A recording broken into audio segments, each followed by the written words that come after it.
Hey guys, and welcome to another replay analysis from your boy Jules.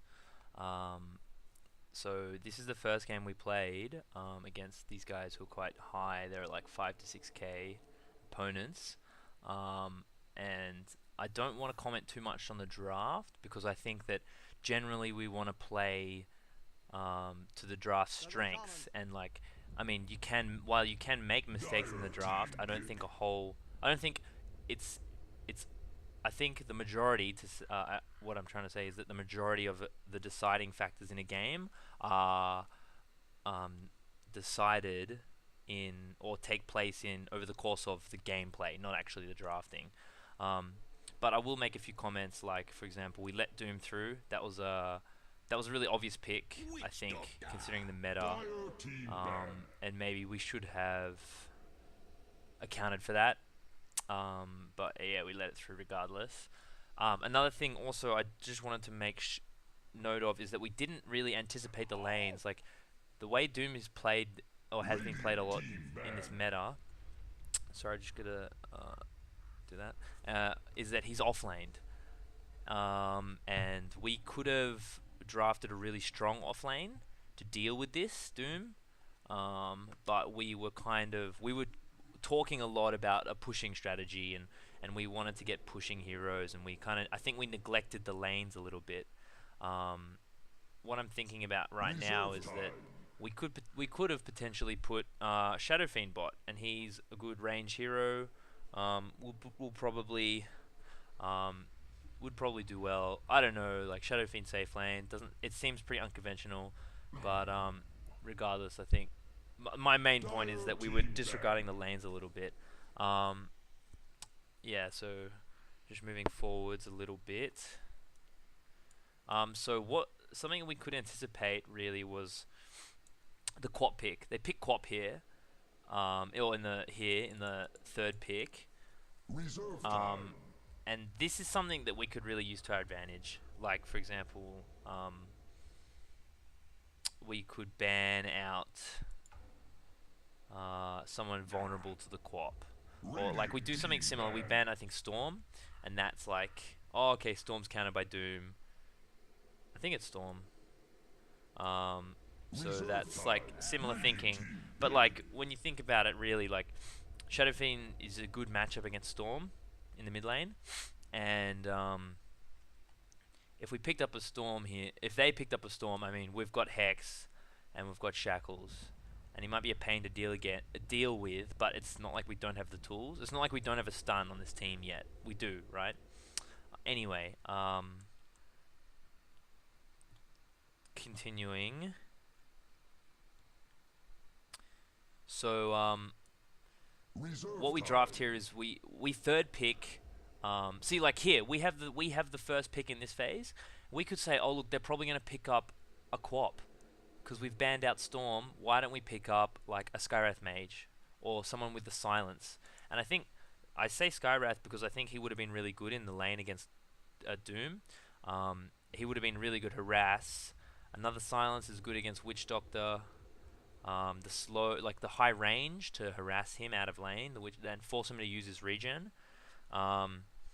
Something I wrote down was we needed lanes that were going to be equipped to deal with the Doom off lane, meaning, or what I thought would be range harass, like a silencer or a Skywrath Mage. Jakiro is problematic because he's very low range. He's got I think like 450 range, something. And his stun, it's not hard. It's got a cast animation. It's best used when you're fogging people or when you have a setup stun.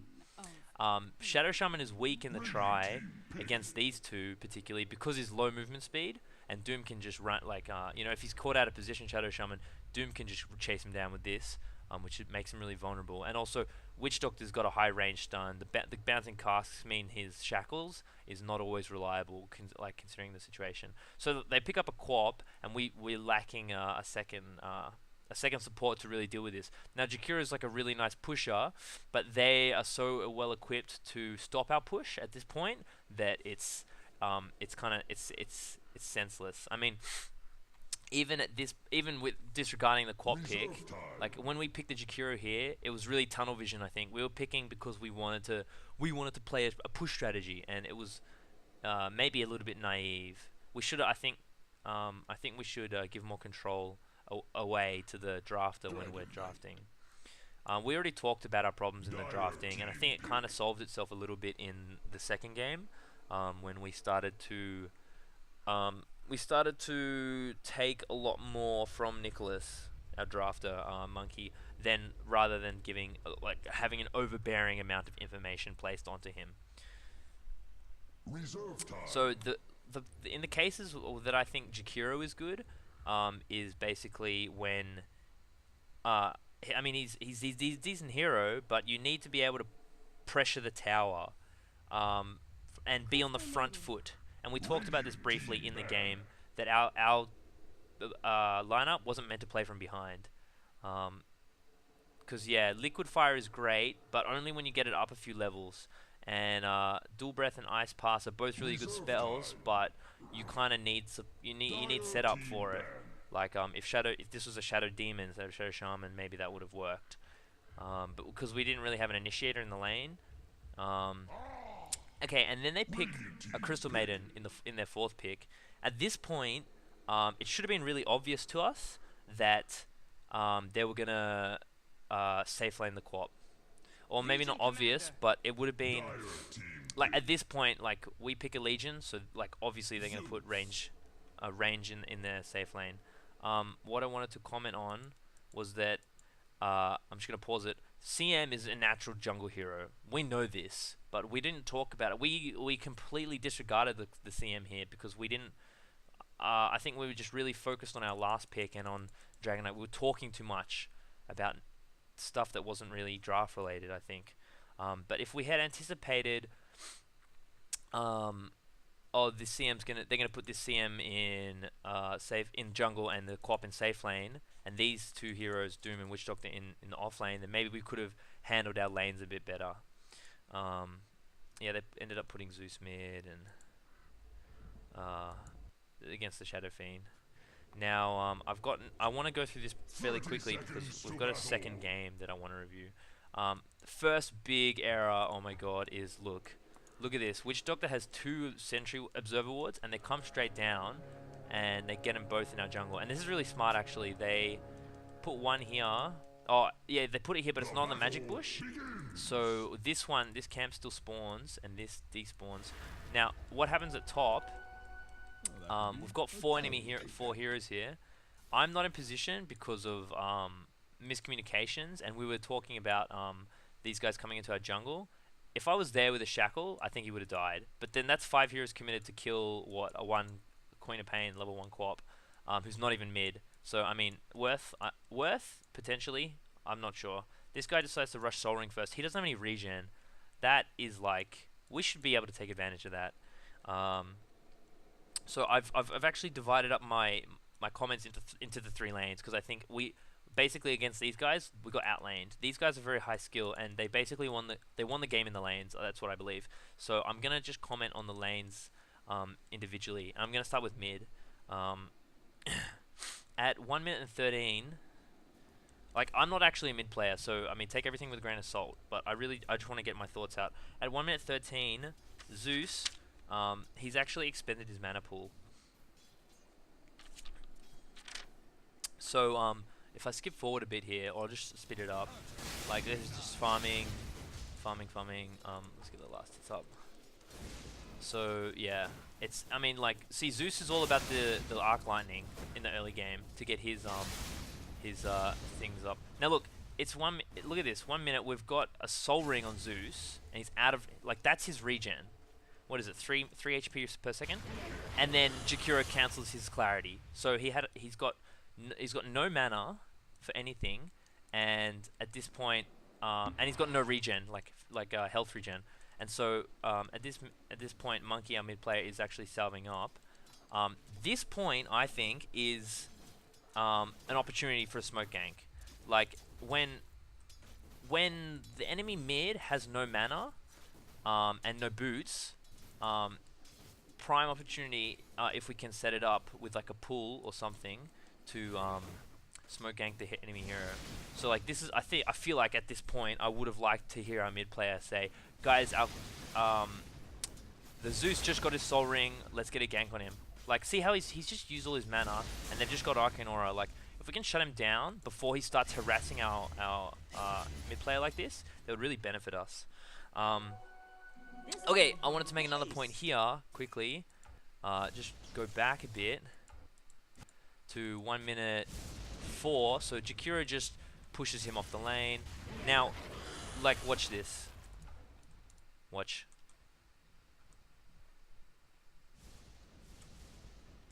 Like, okay, 1 minute 16 to about 55, Jakiro does like nothing, literally. He's not even getting XP from the lane. It's just like, this is the kind of stuff we want to eliminate from our game. Time where it's pointless. So we let him get this rune. This is something we should have been on. We should have been on that rune, and we should have had it. Like, seriously, we have the tools to get it. You know, I'm staying focused on mid lane at the moment.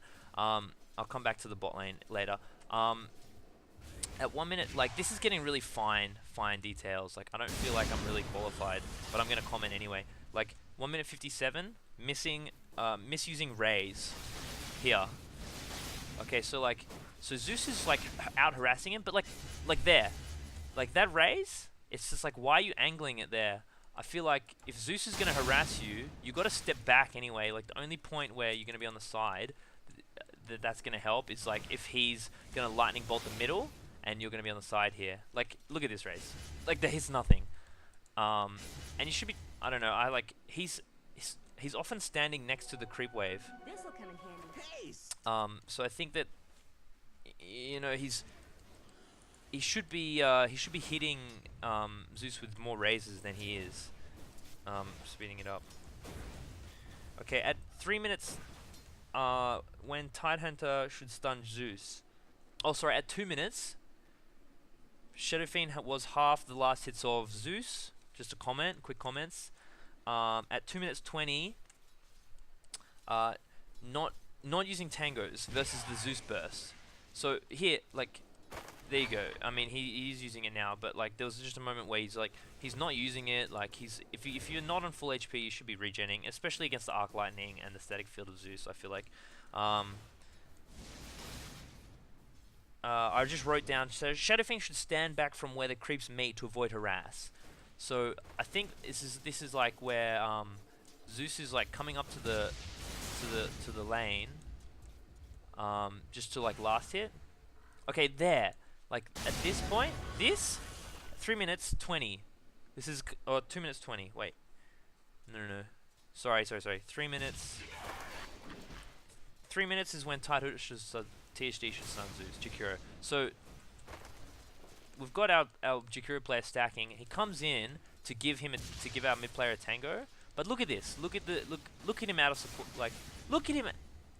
He's standing there. Like, the range on, like, that's definitely in range. I'm just gonna jump back to show you and emphasize the point. Speed it up a bit. Ready? So he nukes our Shadow Fiend there. I feel like that spot where you get nuked, you should be trading with raise. Look at this. He's in range. Hits one raise. If you hit the stun there, I mean, granted, it's like, what, 1 second, but that's at least another raise. And to get him low when he's got a soul ring is really important, because it means he can't nuke as much without putting himself in danger. Like, here we're just taking too much harass, like, on our Shadow Fiend, like way more than Zeus is. I feel like Zeus should be punished a lot more than he actually is. So quickly, when 3 minutes 20 comes around, mid needs to call for Zeus shutdown when we realize we're behind. So at this point, it's like Shadow Fiend is way behind Zeus actually, and he's just got complete control of the lane. And look, like, he moves forward there to nuke him. Like, we should trade a raise. Like, why do you have full mana when this guy's like no mana? Like, you should, like, here. There, you should, yeah, like, good job there, but like, you could throw out another one, you know, like, move forward, get a W first, you know, like, I feel like trade in the mid lane was really inefficient. Don't feel like I'm trying to, like, I really don't want you to take it personally. This is my perspective on the issue of mid. I wrote down Shadow Fiend could raise for more damage if Zeus wants mana, because he needs to soul ring. Because he has this item, burst trades actually favor Shadow Fiend. because every time he wants to burst, he uses Soul Ring. Look, and he loses 150 HP. So essentially, if you hit a raise, you're not hitting him for 250. You're hitting him for 400. You know, 400 if he Soul Rings as well. Anyway, and moving on, I want to try and condense these videos because they're getting too long. But at 5 minutes, Zeus moves forward to bolt the high ground. Zeus trades for free. If he does this move back and raise the wave. Okay, so we'll just go to 5 minutes. Like, this first game was really one-sided, so I only did comments until 5 minutes into the game. I feel like the rest was a little bit unnecessary. But at 5 minutes, we're just going to skip forward. And I'm going to get to the other lanes later. Here we go. So Zeus gets his level 6. Shadow Fiend's farming. He goes to base. He's behind. So at 5 minutes, Zeus moves forward to bolt the high ground. Watch. So he goes for a deny here. Zeus sees it. He's like, oh, okay, the mid player's back. Comes in, throws out a lightning bolt. Look at this raise angle. Like, you could raise properly and get the creep and hit the Zeus. Something to just keep in mind. At 5:19, Knight right clicks cost Shadow Fiend HP and position at 5 minutes 19. So we'll just see what I'm talking about here. Look, so okay, so our mid player there, like just when he takes that lightning bolt. Oops, skip forward one. Let's go to player perspective because I want to like illustrate the fact or the point I'm trying to make. Ready? So like comes in, he wants this last hit. Like, he's trying to right-click it, but he hits the range creep, and he moves too far forward, and he sees the Zeus there, so he has to move back. He misses the last hit, and he misses an opportunity to raise the wave. Yeah, like, you should... Yeah, see, and then he, like, now he's coming up, and we miss the raise on the lane. Take the nuke damage, you don't get the bottle off, and then this is where he dies to, like, a Soul Ring mana. Look, Soul Ring, 1 second, and that's a dead Shadow Fiend. Anyway, okay, so skipping back, like that's mid lane, first 5 minutes. It was pretty train wreck this whole game. But anyway, I'm gonna go back and do bot lane now, because bot lane was a freaking mess, crazy mess. All right, so free camera. So first of all, our position is so horrible. We have our two core farmers in the bot lane in mid, and I mean. We should have realized, like, okay, Shadow Shaman needs levels. Jakiro, like, he needs levels. Like, we picked really greedy, actually, in the supports. If we picked a Skyris Mage instead of the, you know, or a less greedy support who they can still stack and maybe zone, like, that would be a lot better. But given what we had to do some work. So, if we were in position earlier, we might have realized, oh look, they warded our camps. They actually used 2 wards in our off lane. So. Oh, and something else, we didn't communicate. CM had 2 wards, like 2 sentries. She had 2 sentries, and because of that, she gets this D ward on our Legion, and actually Legion suffers for it because they start pulling. But that's in the top lane comments. In terms of bot lane, I've written here at 30 seconds, Witch Doctor uses both observer wards at bot lane. It's a 2-person invade into a Radiant jungle. And our tri-lane can't pull because the D-ward fails. This is so sneaky, this ward. Later we D-ward it, and it's out of range of both. So at 0.02 second, 2 seconds into the game, I think, which is like here, right? Oh, that's like it's like here. So we see CM on the cliff. She's like standing down here before we go on the co-op. See here she is. She's in vision, right? She's got two sentry wards. CM has 2 cents. This is the sort of information for callouts. Like we say, guys, one person. That's all it needs to say. Probably Peng because he's playing support. And in the early game, supports are just responsible for callouts. Oh, CM's got 2 sentry wards. Like she's dewarding top pool. Like the dire deward for this top pool is really easy. So that call out about this information could have saved us 1 observer ward. Look, she instantly dewards this area. Like this would have been a good ward for this lane just then, or this one over here would have been able to see the CM rotating, save him a lot of harass. Look, he ends up using this to get out of the frostbite, and then like later in the game when he's got levels, he cops the shadow strike to the face. So anyway, we're doing bot lane. At 2 minutes, skip to 2 minutes is my next timer. We give Witch Doctor a haste. And it's true, we fucking just let him have it. Like, so it's 45 seconds almost, and look what happens. We'll just speed it up a bit. Witch Doctor, we see Witch Doctor rotate. I'm rotating like a noob to try and throw damage on him for some stupid reason. Kelly moves down, so he's missing what, like one last hit here. Yeah, look, the chase, pointless. We don't get a stun off. We do, but it doesn't result in anything. Look, they've got wards anyway, so this vision, they've got vision of the Jakiro coming in. KQT's just having a blast. You see later, he's like, lol, it was fun. Kelly misses farm, so the Doom's actually got more farm than him. Our DK, yeah, kind of greedy pick, needs the items. This is a really greedy tri-lane. We couldn't actually get kills now that on reflection. It's silly to pick a Shadow Shaman as well as a Jakiro. I feel like DK is kind of like a follow-up stun, and he's just right clicks and follow up. That's all he is. He's not any sort of initiator, especially in a try at early game. Level 2, like he's just got stun and regen, like that's it.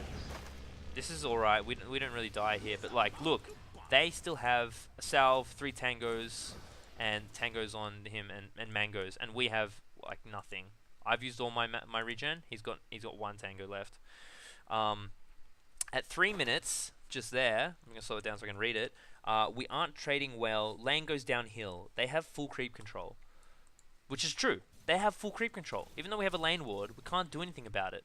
Kelly's just getting harassed out of lane by this Witch Doctor. Look. And the Doom just goes on him. And the Scorched Earth, because the damage got buffed, is just ridiculous to dive with, especially with the Maledict. At 4 minutes and 7 seconds, Witch Doctor leaves the bot lane to assist Doom for first blood. This is information for callouts. Shadow Shaman has bad positioning, that's me. So we're just going to move forward a bit to 4 minutes, 7 seconds. So Doom goes off to get the rune, which we just give to him because why the hell not? And then, so he rotates up, and this is where this is where I get out of position. I'm like, the Doom's like, oh look, he's running right, come in. Kelly is like in lane with the Witch Doctor. We see Doom at the rune, he's just got an illusion rune. This is what should have happened.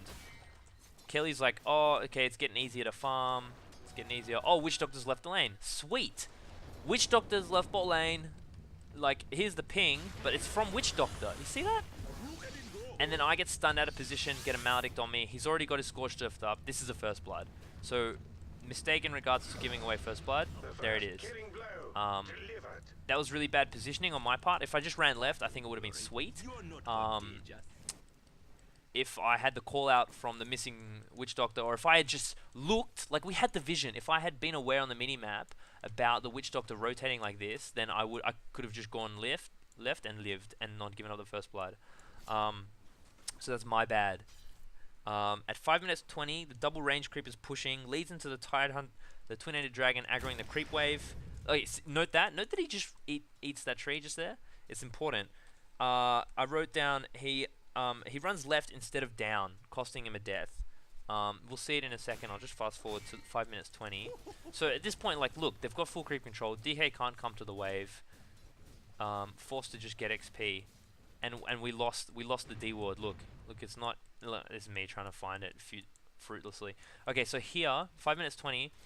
He's in our jungle. We're like, oh look, we can trade a bit with this guy. Look, Doom comes down.